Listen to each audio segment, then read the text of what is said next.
This podcast is part of the Pod Syndicate family.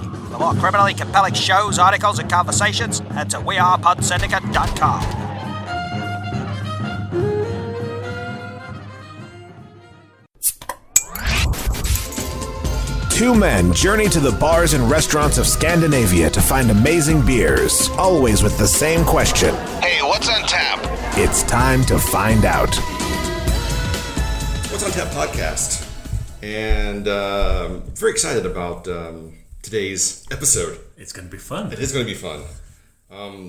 So Martin, you have been subscribing to a beer box for a while. Yep. Are you still subscribed to said beer box? I am still, as we record this, I am still subscribed to the Mikkeller Beer Club. All right. As opposed to the Mikkeller Beer Box. Right. Maybe Beer Mail is Beer Mail, right. So I've been subscribed to the Beer Mail, and it turns out that in Copenhagen, there's at least 3 monthly beer box places that I know of. There might be more, but I know that Mikkeller does one, or does two. Yep.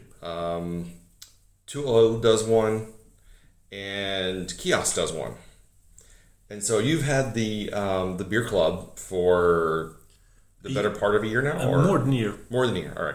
And I did the beer mail for, I guess, the last 6 months of last year, and I've enjoyed it. It's actually a really good price. But I thought, you know what, I'm going to try one of the other ones. And what happened was, I thought I had canceled the Mikkeller Beer Mail. I had not. So I ended up getting the Mikkeller Beer Mail and the Mikkeller Beer Club. Sorry, not the Beer Club, but the Kihoskh monthly beer box. And so I started thinking about, like, well, what is is this a good value? Is this, like, actually worth what you're getting, the money you're spending, the time and energy to go to pick it up, and all of that fun stuff. So that would be fun, just kind of like look at what Kihoskh puts out, kind of review the box as a whole, and then maybe talk about like some of the what you think of beer clubs. Yes, like that. So instead of hey, what's on tap, this is the what's in the box. What's in the box? Funny enough, I watched Seven this morning, just to get in the box opening mood. Exactly. I was like, what's in the box? And then I was like, it's more beers. So the Kihoskh box, it's called the Kihoskh beer box. And if you order it for delivery, it's called EU shipping.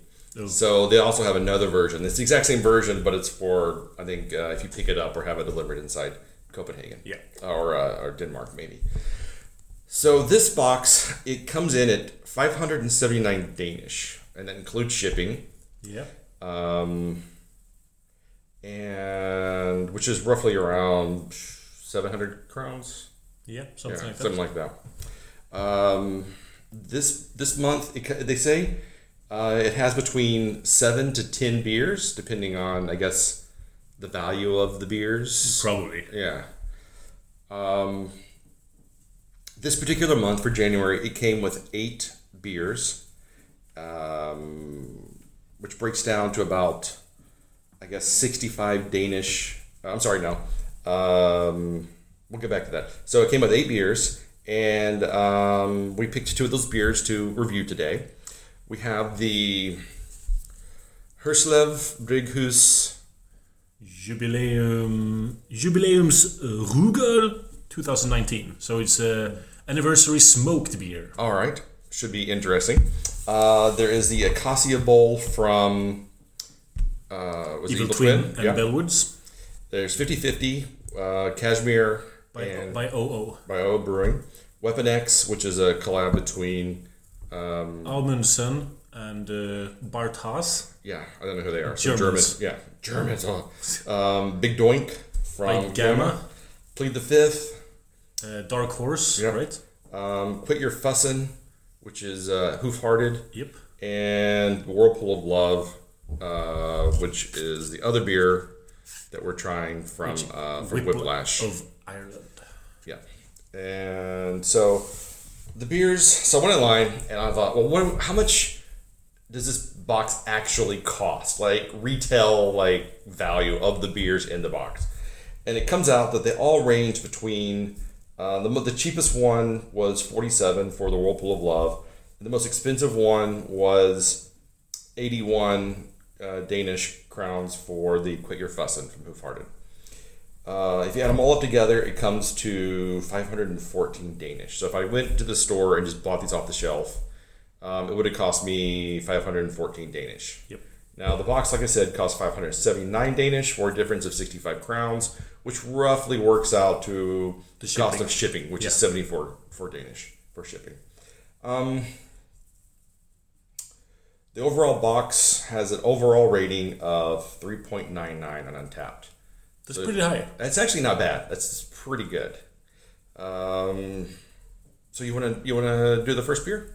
Sure. Okay, so we'll do with a Whiplash of Love because it is a DDZ Pale Ale. What does DDZ mean? Double dry hop New Zealand? I don't know what Z. I don't know what the Z means. It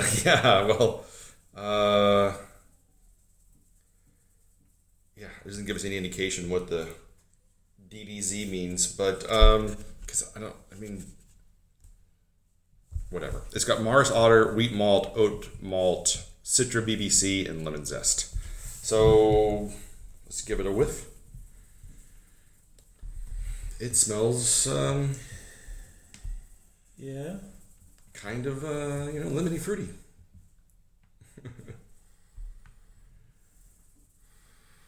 There's less hops on the nose than I expected from Whiplash. Yeah, like I said, the color on this is just the kind of color that you hate to see in a beer, which is the kind of dirty dishwater color. Exactly. So it doesn't excite you. It doesn't please the eyes. And if you're eating with your eyes, your first thing is kind of like, oh, this might be rough. The appearance is dreadful. Yeah. I tried to Google DDZ abbreviation and it gives us nothing. Excellent. All right. Well, cheers. Cheers.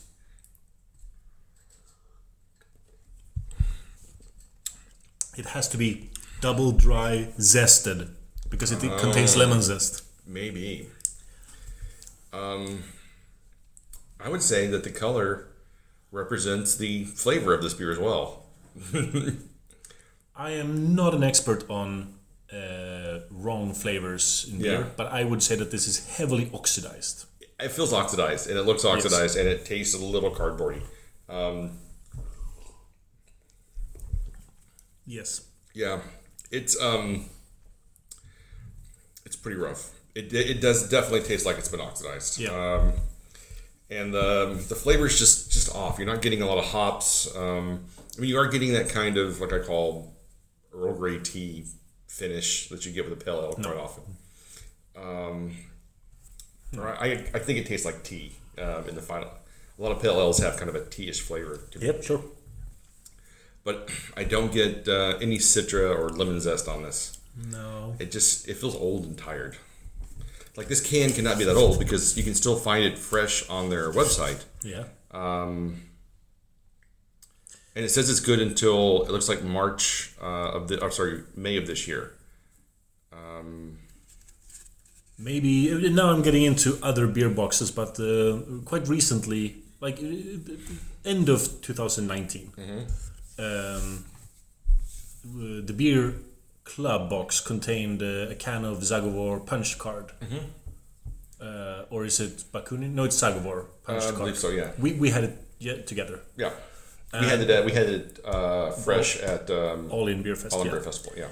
And I got a good can, but the overwhelming majorities on Facebook seem to have gotten a hugely heavily oxidized can that was undrinkable, and it looked pretty much like this. Yeah, that happened with another can in the beer club box as well. I think so. Also from an Eastern European country. No, it was Flying In. It wasn't East. They're from the UK. Yeah. But that Flying In beer, a lot of people were like, either it was great or it was like, oof, this beer is way off. Agreed. So I guess it's just a lottery. Sometimes, some beers, and that's a shame. Yeah. This is not hitting my spots. No, I am not enjoying this beer at all, really. And it comes in at 5.2%. So it's not a it's what people are calling a session IPA these days. So I think I'm going to give this a 2.75. Me too. Yeah. That was what I was thinking. And it's a shame because Whiplash makes some really good beers. Yeah. So if we have to judge the box based on the potential of this can and not the actual contents. Right. So including Whiplash Whirlpool of Love is a good addition to a beer box. Right. I'm excited about I'm excited that it was in the box. So yes. I don't begrudge the fact that it wasn't that it didn't turn out to be a good beer, because that's not their fault. That's Whirlpool's or Whiplash's fault. Yes. But the potential is there to be really good. So let's take a break, and we'll come back and talk about the next beer and talk about beer boxes in general. Yeah, so stay tuned.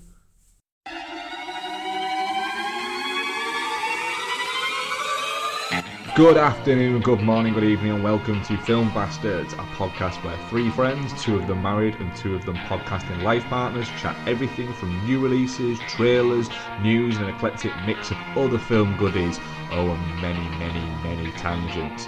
You can find them by searching your podcast provider, or check them out on Twitter and Instagram by searching Film Bastards. You never know, you might like it, and if you don't, well, we don't really give a Get it on till I die. Y'all remember me. Y'all remember me.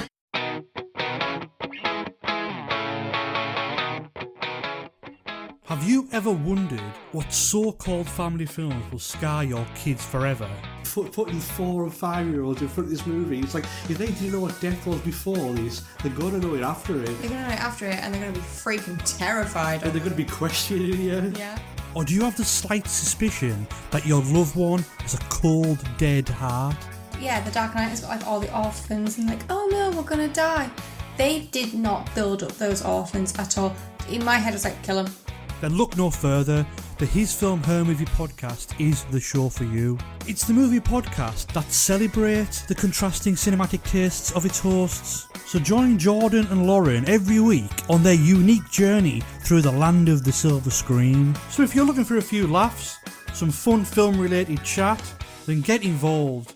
You can find us on Apple Podcasts, Spotify, Stitcher, or wherever you get your podcasts. And we're back. Yes. Okay. So, since I had the McKellar beer box as well, I thought, well, let's do a price breakdown of that box. Yep. So that box comes in with 9 beers every month, so you know exactly how many you're going to get. I had a little bit harder time sourcing the prices for a few of these beers, because some things like the Black Bear, which is a stout, right? Yeah. wasn't on their website. No. So I had to guess. I was trying to remember how much we paid for it, because it came out here at Systembolaget beginning of last year, I want to say. Yeah, maybe you could have searched Beerizer for it. It probably could have. And then there was another one, which was the I think the half a pelican that they did with Irma. Yeah. And I couldn't find that one either, and I even tried to look on Irma website. And So Black Bear is 61 Swedish kronor. All right, I guess 50. So Yep. that's not good. Yeah. So the McKellar Beer Mail comes 9 beers. It's 320 Danish, and then includes shipping. Ooh. Well, I mean, it makes a difference. Of course it does. I mean it. So if you add up all of the 9 beers, it comes up to around 485 Danish. So that's really good value for money. It's a really great value for money. And the box itself came out to about 3.71 overall rating for this month. And every time you refer someone to it, you get a huge discount on your next. You do. It used to be half of the price, but it's no longer. Oh, is it not? They dropped it? Yes, it's Okay. less now. That's a shame. So half would be like 160. Yeah. I think you get like 125. I think because like for the first 3 months, I was only paying 175 or 165 or something like that. But there is still a discount if you refer other people. Yeah, that's really good. So I would say this is a really good beer for money ratio. Yes. The only downside is that it's all McKellar beers. Yes. That's not really a downside. I mean, I like most of the McKellar stuff, and they have been throwing in some interesting. It really runs the gamut. So, like for this month, they threw in the Spontan beetroot. I cannot stand beetroot in beer. Just like moldy. Another one in the water series, which is the Czech water series. Ah, cool. Half a Pelican, which is the collab, or the beer they brew for Irma, which is a grocery store chain in Denmark. Monk's Brew, which is a Belgian ale. A cherry double bock, which when I opened exploded all over the countertop and looked like it looked like a bloodbath. It was quite rough looking. And then there was a cherry Berliner Weiss, the organic hazy IPA, American Dream Pilsner, but this one's the hopped version of it. Yep. And then the Black Bear. So it really, they give you a lot of different styles. IPAs, let's say Belgian, sour beers, just a bunch of different stuff to try, which is pretty nice, I think. Definitely. I'm trying to find a list of what's in the beer club, but I'm not succeeding. So soon I will give up this. Because I thought the beer club this month was actually a pretty good. The beer club this month was one of the better ones. Yeah.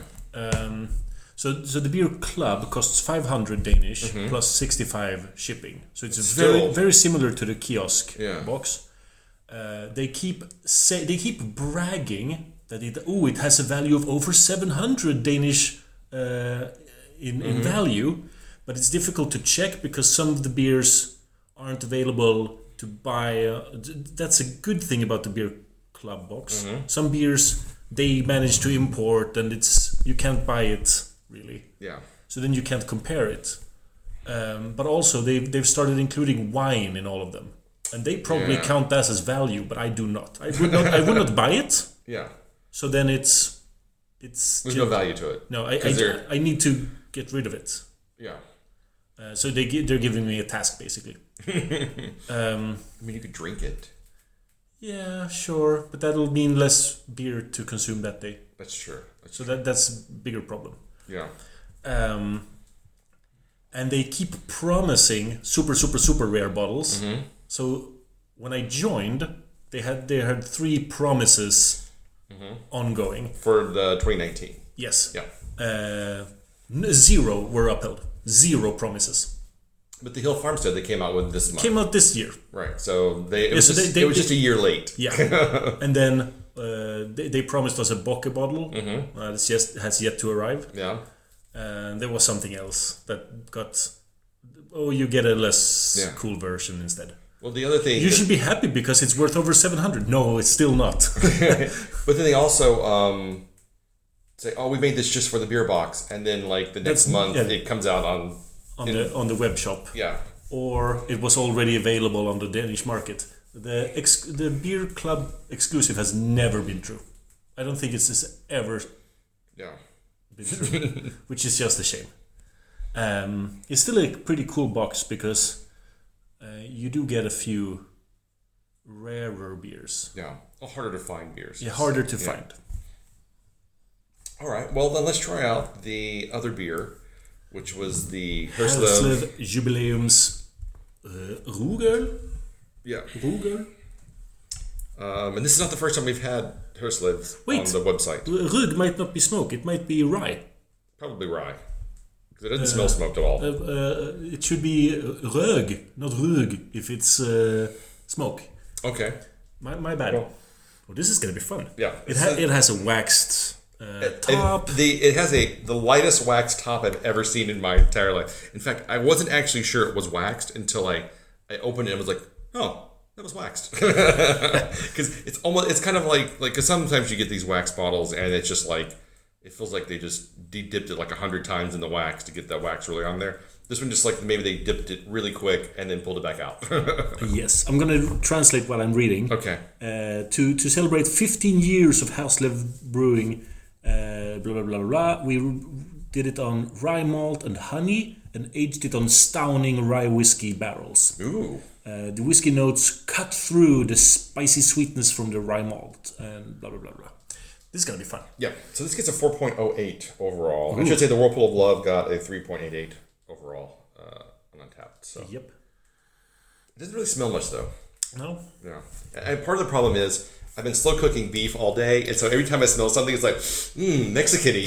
And I'm like, wait, that's not right. Because it permeates this area. The entire apartment smells like this slow-cooked barbacoa beef. Yep. But let's try this beer instead. Cheers. Cheers.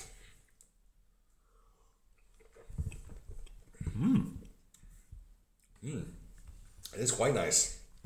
It's got a very silky mouthfeel to it. There is a lot of licorice in this after taste. But not like the star anise, harsh licorice. No. It's much not like fennel licorice. It's much more sweet, like butterscotchy kind of sweet gummy candy licorice. Yeah. I like it. It clocks in at 11%. If we didn't say. Yeah, it's not a light beer. No. But this one also looks kind of terrible. It looks like brown. It looks like a brown ale. It looks like a really cloudy brown ale. Yeah. Which is murky sewage water, but I wouldn't. Okay, yeah. No. It's best if you don't hold it up to the light. Be like Stefan and say, "Oh, it doesn't look that bad. Do not hold it up to the light." Yes. Hold it in the shadows, because then you'll be like, "Oh, look how beautiful dark it is." There's like zero carbonation on this. It's kind of. It's difficult to even agitate. Yeah. Oh, wait. I got a thin layer of If you now. Keep agitating it for long enough, eventually it frosts a little bit, but there's not a lot of carbonation on this. I'm kind of digging the combination here between sweetness, licorice, and boozy rye whiskey notes. There is a definite booziness to it, but not like a huge alcohol heat punch. It's more like toasty kind of alcohol burn. So when you searched for these costs, was this available at the web shop? All of these were available on the web shop. Okay. I asked because this one seems to be more exclusive. It's like Herslev isn't really an exclusive brewery, no, but an anniversary beer with wax and it makes it feel, whiskey barrel aging. Yeah. It feels more luxurious. But this is also a beer I would not buy myself, which makes it more fun to have in a box. And that's why I was excited about it. I was like, I would never buy Herslev Bryghus beer, even though the ones I've tried from them, I guess I've enjoyed most of the ones I've had from them. But it's just not a brewery that excites me, and I go out of my way to try to get. So my reasoning for being in the Mikkeller Beer Club is please give me rare beer. Mm-hmm. If I were part of the Kihoskh one, I think my reasoning would be please force good beer upon me, like this one. Yeah, where it's gonna get a pretty good rating, but I would not buy it. Right. So the beer with the worst rating is the Acacia Bowl with a 3.69. Yeah. And the highest rated is the Quit Your Fussing with a 4.20. And that's pretty good. I mean, I would say if I did have one complaint with the box is it's really IPA heavy. It's like almost, so out of all of the 8 beers, 2 are not an IPA. Plead the Fifth and Herslev beer we have. Yeah. I would like to see a little more variety. Definitely. But I'm not complaining because I love IPAs and double IPAs. Yes. I think the ABV overall on this is somewhere around 8% in the box itself. I didn't check that, but just from what I can remember of the different styles, a lot of them are double IPAs in the 8 to 9% range. So when you're looking at a beer box and you're considering one, what is it that is it value for money? Is it like just how cheap can it, is it price? Is it like the different styles you're going to get? You're asking the guy who only has the Mikkeller Beer Club. Right. And I did say, so my reasoning is give me rare beer. Beer that I could not get otherwise. That makes sense. Yeah. Otherwise, I will not subscribe to a beer box. I will pick and choose the beers myself. Yeah. And that's pretty much it. I'm not looking for the discounts. I'm looking for rarity. Okay. And I would say that's kind of the downside of the beer mill, is that it's a lot of shelf stuff. You're not getting rarities in the beer mill box. No. If I was subscribing to that one, those beers would stock up in the back of my fridge for a good time to drink them, and then that time would never come because there's always a new beer that I haven't tried that would get open first. Yeah, because a lot of these are... So of the beers that came in this month, there's only 3 that are kind of recent / unique. Yeah, so the Water Series. The Water Series. The Irma beer, and one more, I think. Well, the Double Bock. Sure. Well, I think that was new for this year. Ah. Because of the Frederiksdal Double Bock thing. And then the Cherry Berliner Weiss, I don't think they've done before. Also the Frederiksdal Cherry Berliner Weiss. Or maybe they have. They had a couple of different versions of it, I think. But yeah, the Czech Water Series, the Half a Pelican. But again, that's a grocery store release, so it's not that unique. If you live in Copenhagen or Denmark. But the rest, I mean, they're... Was it the Frederiksdal Double Bock? Mm-hmm. Because this ties into another thing. That one was available in like the beer club 2 months ago or 1 month ago. Oh yeah, there is that. They do a lot of double time because there was been a couple of months where the difference between your beer box and my beer box was like maybe 3 beers. Yeah. Or they get sent out different months, but it's still a lot of overlap. Yeah. Between the 320 including shipping and the 500 no shipping boxes. Yeah. And there shouldn't actually be an overlap. If there is, it's maybe like 1 or 2 beers at most. Yeah. But sometimes it's like half the box. It's the same thing. So one of the best beers in the mail can be in the club. That's completely fine. Yeah. But I mean, it's usually not even one of the best beers in the club. It's usually one of the... Oh, we used to have a lot of this one. Yep. I guess for me, when it comes to evaluating these beer mill box club thingies, is I like the McKellar one because it was value per money. It's running around 500 Danish a month. You're paying half of that basically, and you're getting a lot of really good beers from McKellar that you may not have tried, or maybe it's just been one of those that kind of been like, I'm going to get around to trying that someday. Well, here it is. Now I can try it. Yeah, or like the Black Bear. I haven't had it in like 4 years. I had it last year when it came out, and I actually ended up buying a couple more bottles of it because I really enjoyed it. It was a really good stout. Nice. But then some things like the Spontan Beetroot, I mean... Yeah, so in my beer club, the Spontan Lemon was a part of it. Oof. I think I got that last month. Yeah, I'm not surprised. Because again, that's another one I would never buy Spontan Lemon. And I would never buy Spontan Beetroot because the Spontan Lemon I've had before, and it is just like eating a like raw lemon. It is so aggressively lemon intense. Yep. Woof. It's kind of like the yuzu, the Spawn yuzu. Yeah. It's also just like, super lemony. Going back to this beer, the Jubilaeums Rugol, I'm going to give it a strong 4. I'm also going to give it a strong 4. At one point in this glass, it was a 4.25, but I'm getting over I'm getting past the boozy flavor. It's not as fun anymore. As it's warmed up, I think it's mellowing a little bit more. It's one of those things where if we did like a 4.10, I'd be very happy with that, but it's not strong enough for 4.25. No. So I'm quite happy with that. I think a 4 is a good rating on this. So yeah, I thought this would be fun to review, and maybe we can do another one of these reviews in a couple of months. Maybe we can review the beer club and talk about what came in that month sometime. I think that'd be a lot of fun. And then I will probably at some point unsubscribe from this one and subscribe to the Tool one as well and see what that gives us. Because there's a lot of variety of stuff that Tool does as well, so that could be fun. Yep. Since we're already on the calendar, and we know what to expect there. It'd be interesting to see what their beer club looks like. Definitely. All right, so you can find us online at what'sontappodcast.com. Facebook, Instagram, YouTube, Spotify. We are Pod Syndicate. We are Pod Syndicate. And wherever you find amazing podcasts online, you'll find What's on Tap. Oh, have we been bumped up to amazing now? Amazing. We are amazing. Well, we're coming up on 300 episodes. That's pretty cool. I think it's pretty amazing. We've been doing this for over 3 years. We're on technically our 4th year now. So we're almost halfway through that year even.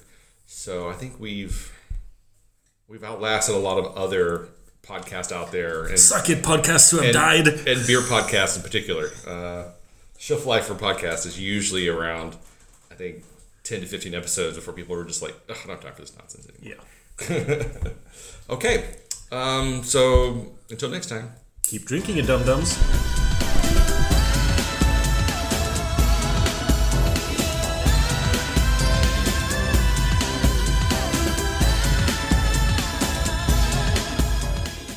This podcast is part of the Pod Syndicate family. For more criminally compelling shows, articles, and conversations, head to wearepodsyndicate.com.